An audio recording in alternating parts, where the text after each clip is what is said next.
তো দর্শক, আপনার যদি কোনো সময় ফিশ ট্যাঙ্ক এর প্রয়োজন হয়, ছোট ছোট মাছের পোনার যে ফিশ ট্যাঙ্ক থাকে, তাহলে আপনি সাগরপাড়া বটতলার মোড়ে আসতে পারেন।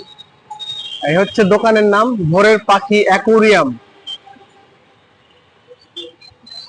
আর এই হচ্ছে ফিশ ট্যাঙ্ক, যেটা দেখার জন্য আপনাদের বলছিলাম। ওয়ান,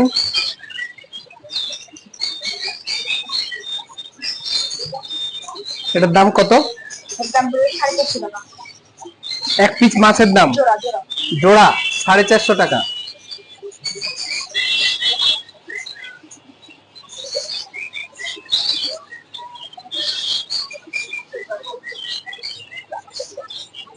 আর এগুলা